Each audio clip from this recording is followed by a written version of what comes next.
وَقُلْ جَاءَ الْحَقُّ وَزَهَقَ الْبَاطِلُ إِنَّ الْبَاطِلَ كَانَ زَهُوقًا۔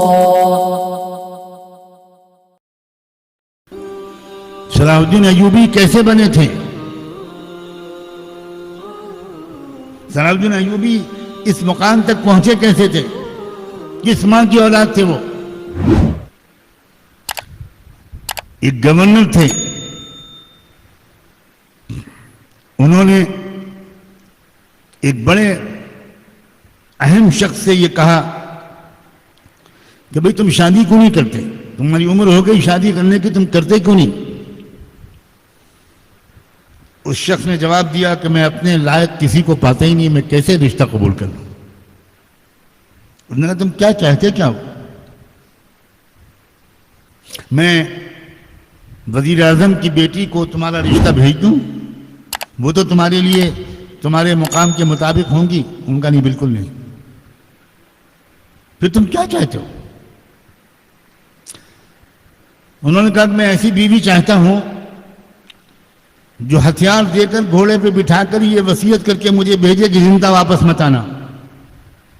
میں ایسی بیوی چاہتا ہوں، اور ایسی بیوی نہیں ملتی، اور جب تک نہیں ملے گی میں شادی نہیں کروں گا۔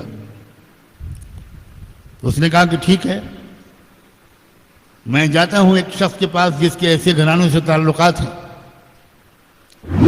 وہاں کوشش کروں گا کہ تمہارے لیے ایسی لڑکی تلاش کرواؤں۔ ان کا ٹھیک ہے، لیکن اس سے کم پر میں راضی نہیں ہوں گا، یہ یاد رکھیے گا۔ یہ وہاں پہنچے اور اس عظیم رہنما کے پاس پہنچ کر یہ کہا کہ میں آپ کی اس رعایا میں سے ایک ایسے بہادر انسان کے لیے رشتہ مانگنے آیا ہوں، آپ کسی جگہ ایسی جگہ رشتہ کرا دیجئے، آپ رعایا کے تمام گھروں سے واقف ہیں کہ جہاں ایسی کوئی لڑکی رہتی ہو تو اس کا رشتہ کرا دیں۔ ابھی یہ بات چیت چل رہی تھی کہ ایک لڑکی کی آواز آئی، اس نے اجازت منگوائی کہ میں کچھ حاضر ہو کر عرض کرنا چاہتی ہوں، کیا اجازت ہے؟ تو کہا گیا کہ ہاں بالکل کہہ سکتی ہو بیٹی، آ کر جو کہنا چاہتی ہو، جو درخواست پیش کرنا چاہتی ہو وہ پیش کرو۔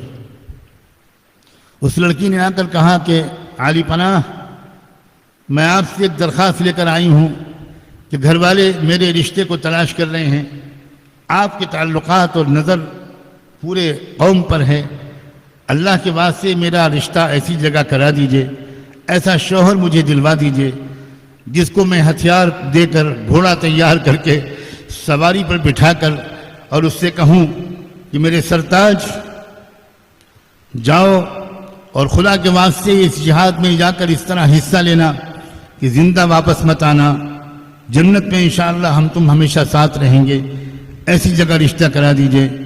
وہ شخص جو ابھی کچھ دیر پہلے اپنے لیے ایسی بیوی کی تلاش کی درخواست کر رہا تھا، وہ پردے کے دوسری طرف بیٹھا ہوا سن رہا تھا، اور اس نے جب یہ سنا تو وہ حیرت میں رہ گیا کہ وہی مطالبہ جو میں لے کر آیا تھا، وہی مطالبہ یہ کون سی لڑکی لے کر آئی ہے؟ یہ تو الفاظ بھی ملتے جلتے بول رہی ہے، وہی کچھ کہہ رہی ہے، یہ ہے کیا معاملہ؟ تو ان شخص نے کہا، انہوں نے کہا بیٹی بالکل ٹھیک ہے، میں جلد تمہارے لیے ایسے رشتے کا انتظام کرتا ہوں۔ اور اس کے بعد بلایا، ابھی لڑکی موجود ہے، اور کہا کہ اس بچی کے سامنے ذرا اپنا مطالبہ دہراؤ جو تم نے ابھی تھوڑے دیر پہلے مجھ سے کہا تھا۔ انہوں نے کہا عالی پناہ، شیخ المشائخ، میں آپ کے پاس یہ درخواست لے کر آیا تھا کہ میرے گھر والے میرا رشتہ کرنا چاہ رہے ہیں، مجھے ایسی بچی کے ساتھ رشتہ کروا دیجئے جو مجھے عزیمت و جہاد کے میدان میں ہتھیار دے کر گھوڑے پہ بٹھا کر اس طرح رخصت کرے کہ یہ کہے کہ زندہ واپس مت آنا۔ میں نے تو آپ سے یہ کہا تھا۔